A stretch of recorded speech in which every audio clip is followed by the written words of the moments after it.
ఉండొచ్చు కానీ ఏం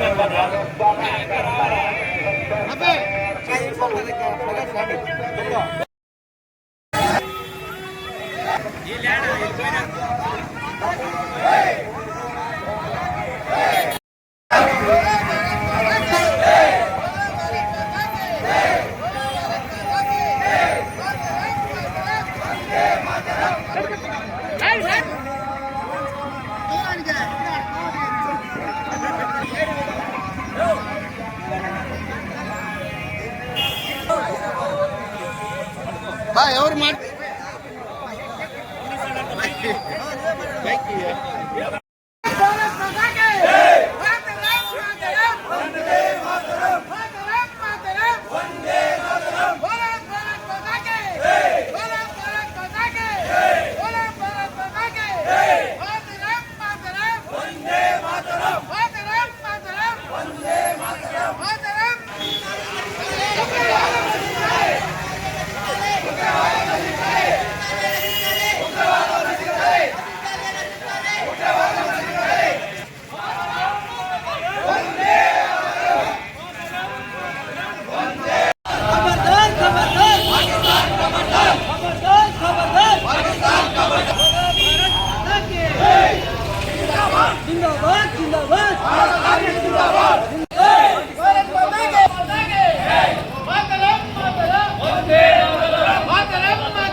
అందులో భాగంగానే పెహల్గాంలో జరిగిన ఒక సామాన్య మానవులపై పర్యాటకులపై ఉగ్రవాదులు జరిపిన తీరుని ఖండిస్తూ మన భారతీయ జవాన్లు భారతదేశం సత్తా ఏందో ప్రపంచానికి తెలియజేశారు.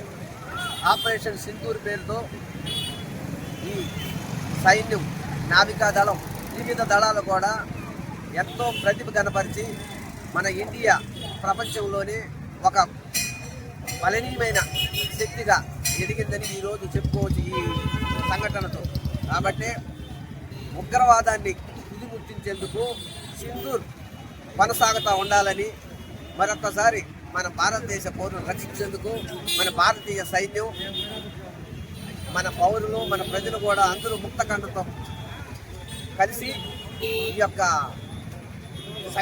భారత సైనికులకు మనం అందరం వందనాలు తెలియజేస్తూ ఈ విధంగా మనం సంఘీభావాన్ని మన సైన్యానికి తెలియజేయాల్సిందిగా మీ అందరి తరఫున పెహల్గాం ఉగ్రవాది దాడుల్లో మరణించిన వాళ్ళలో మా బంధువు కూడా ఒకడు ఉన్నాడు. కావలికి చెందిన మసూద్ రావు మా సొంత బంధువు. ఇలాంటి మరణాలు జరుగుతున్న తరుణంలో మన ఇండియన్ ఆర్మీ చూపిస్తున్న సత్తా వేరే ఏ దేశము చూపించలేదని చెప్పి ఈరోజు సగర్వంగా మనము చెప్పుకోవచ్చు. అందుకు నిదర్శనమే ఈరోజు జరిగిన దాడుల్లో 100 మంది సైనికులు చనిపోవడం, పాకిస్తాన్ సంబంధించిన వాళ్ళు. మనం గెలుపు ఇలా కొనసాగుతుంది. రాబోయే రోజుల్లో ఉగ్రవాదులు ఇట్లాంటి దుశ్చర్యలకు పాల్పడకుండా అన్ని దేశాల వాళ్ళు కూడా గట్టి భద్రతతో మన ఇండియాకి సపోర్ట్ చేస్తారని కూడా ఆశిస్తున్నాము. నమస్కారం. పాక్ ప్రేరేపిత ఉగ్రవాదాన్ని భారత సైన్యం ఒకటి వేలతో సహా పెగిలించేందుకు ఆపరేషన్ సింధూర్ కార్యక్రమాన్ని చేపట్టింది. ఇది విజయవంతం కావడం పైన శ్రీకాంత్ జర్నలిస్ట్ తరఫున ధన్యవాదాలు తెలియజేస్తున్నాము.